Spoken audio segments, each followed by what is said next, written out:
Antinomias y lagunas. Para entender lo que son las antinomias y lagunas normativas, debemos empezar por señalar que nuestro ordenamiento jurídico está compuesto por un conjunto de normas vigentes aplicables en un tiempo y espacio geográfico, es decir, una totalidad normativa, unitaria, coherente y ordenada de la vida social, constituida sobre una base de jerarquía y legalidad. ¿Pero qué se entiende por norma jurídica?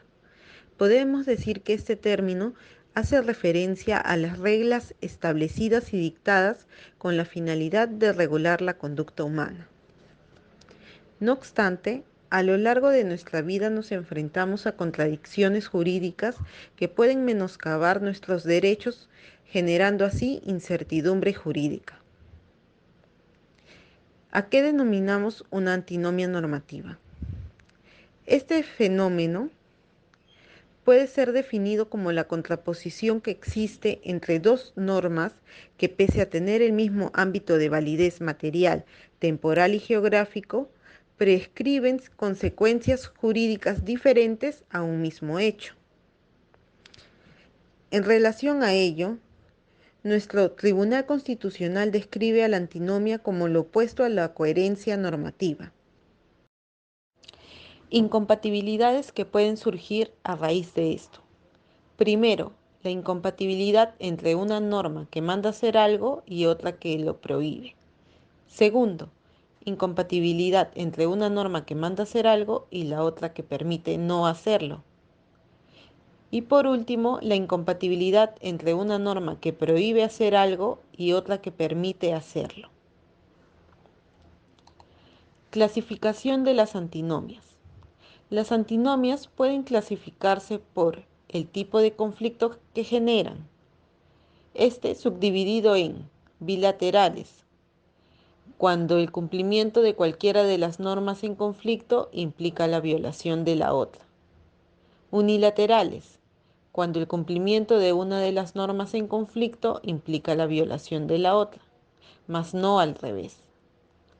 Totales, cuando el cumplimiento de una de las normas supone la violación integral y entera de la otra norma.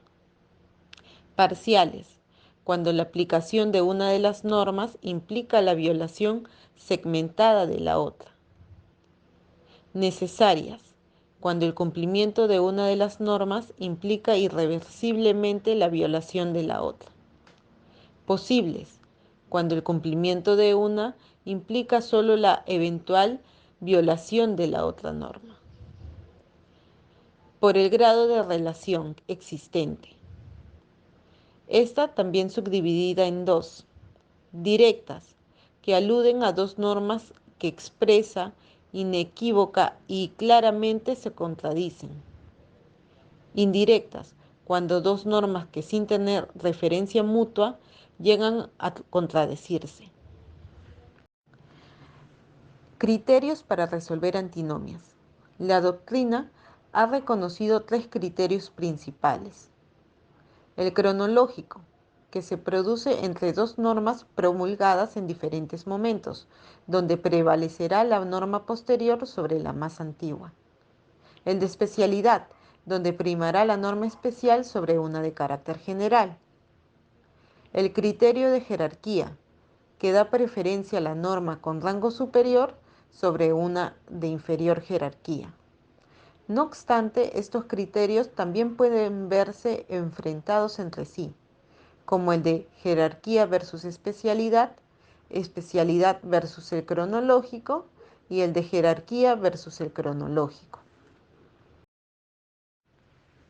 Asimismo, ante el enfrentamiento de dos normas que protegen derechos fundamentales, podemos tomar como referencia lo planteado por Robert Alexy, que decía que si bien un conflicto debe encontrarse subsumido por una norma, ante la ausencia de esta, de ser el caso, se debe acudir a los principios para la solución del conflicto, siendo que, si los principios son contrarios a la norma prevalecerá, a menos que el conflicto conduzca a una injusticia extrema.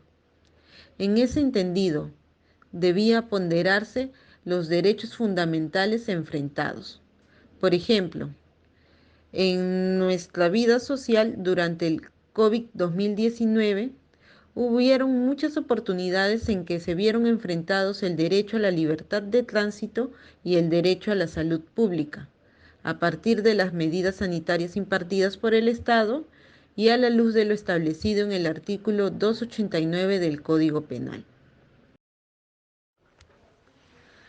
Finalmente, a través de la sentencia del Pleno Jurisdiccional recaída en el expediente 047-2004, acción de inconstitucionalidad, el máximo intérprete de nuestra Constitución ha descrito algunos principios adicionales que ayudarán a la resolución de antinomias. Estos son: de plazo de validez, que establece que una norma permanecerá vigente hasta que otra de igual o mayor jerarquía la modifique o derogue; de posterioridad, que prescribe que una norma anterior quedará derogada por la expedición de otra norma con fecha posterior; de subsidiariedad, donde se aplicará una norma provisional hasta que entre en vigor otra norma de vigencia indeterminada que regule el hecho; de favorabilidad, es decir, que se aplique la norma más favorable al hecho; de envío, aplicable a casos donde existe ausencia de regulación de un hecho que en principio debió ser contemplado. En ese supuesto se permite acudir a otro precepto que sí lo prevé; de complementariedad, que será aplicable cuando un hecho se encuentra regido por una norma que a su vez requiere completarse con otra, para así regular el hecho de manera integral, por ejemplo, una ley y su reglamento; de suplementariedad, que supone la regulación de determinado hecho por una norma primigenia que otra posteriormente amplía o consolida sin suprimir la primera; de ultratividad expresa, aplicable siempre que el legislador determine de manera expresa que una norma que quedó sin efecto en el pasado recobrará vigencia; de competencia excluyente, el cual es de aplicarse cuando un órgano con facultades legislativas regule un ámbito material de validez normativa, mismo que por mandato de la Constitución o ley orgánica comprende únicamente al legislador. Las lagunas normativas. Para hablar de lagunas normativas, tenemos que retroceder en el tiempo e irnos hasta antes de la Revolución Francesa, donde las lagunas normativas eran menos notables y bajo las premisas de que el juez conoce el derecho, en todos los casos deberían encontrarse una norma que fuera aplicable. Pero sin embargo, esta idea empezó a cambiar a partir del Código Napoleónico. ¿Qué entendemos por lagunas normativas? Para hablar de lagunas primero, tenemos que mencionar qué es una norma legal. Estas son reglas establecidas y dictadas por el legislativo para poder regular la conducta humana. Sabiendo ello, podríamos decir que cuando hablamos de laguna normativa, nos referimos a la ausencia de una norma legal aplicable para resolver un hecho jurídico. Tipos de laguna. Encontramos las lagunas normativas, axiológicas y lógicas. Laguna normativas, la cual está referida a la inexistencia de una determinada norma que contempla cierto hecho. Ejemplo, podemos traer a colación la figura de la eutanasia, la cual no se encuentra regulada en el sistema normativo peruano. La laguna axiológica, es decir, cuando una norma jurídica contempla algo que la sociedad no considera moralmente correcto. O quizás de manera inversa, la norma jurídica no contempla una situación de hecho que la sociedad considera necesariamente debido a un aspecto moral. Podemos traer, por ejemplo, la pena de muerte. Si bien es cierto, se encuentra establecida en nuestra Carta Magna, pero sin embargo la misma no es aplicable por el Tratado de San José. La laguna lógica, representada en el caso que ninguna norma jurídica establece de manera concreta la conducta debida, justificando su existencia bajo la premisa de lo que no está prohibido, consecuentemente está permitido, podemos traer, por ejemplo, el caso Elmer tratado en clase, donde se decía, si bien es cierto, este cometió un delito, pero nada le impedía cobrar la herencia que había heredado. Diferencias entre laguna y un vacío normativo. Laguna normativa es una norma que no ha llegado a regular la totalidad de un hecho.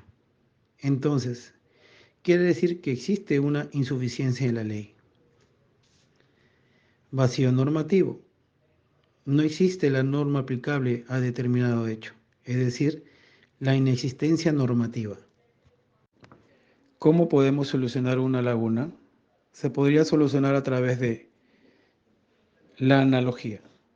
Se aplica en caso de semejanzas que pueden existir en el caso previsto y el caso no previsto, evitando de esta manera la diferencia entre ambas. Precedentes. Se emplea con el fin de tomar como principio un caso legal anterior y que es similar al caso propuesto. Principios. En este caso, el juez, al advertir una laguna normativa, utilizará y justificará su decisión en base a los principios generales del derecho.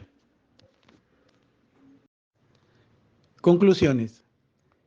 Finalmente, podemos concluir que, debido a que nuestra sociedad se encuentra en constante evolución, se vuelve complejo que el Poder Legislativo emita una totalidad de normas que regulen hechos o circunstancias específicas y que, a su vez, éstas no entren en contradicción ni vulneren otros derechos protegidos. Asimismo, el legislador debe buscar una mejor calidad de leyes, con la finalidad de evitar que sus falencias o incongruencias acarreen consecuencias jurídicas desastrosas. Podemos afirmar que las lagunas normativas son circunstancias en las que el legislador, al momento de crear una norma, no llegó a prever normas aplicables a determinadas situaciones, o si es que existen, contienen una imperfección legislativa. No obstante, en ambos supuestos, se tiene que dar las garantías jurídicas con la finalidad de mantener la solidez del ordenamiento jurídico. Es importante resaltar que nuestro ordenamiento jurídico permite a nuestros jueces, magistrados, apoyarse en métodos de integración jurídica para poder resolver los conflictos donde aparezca una posible laguna normativa, pudiendo hacer uso de los principios generales del derecho.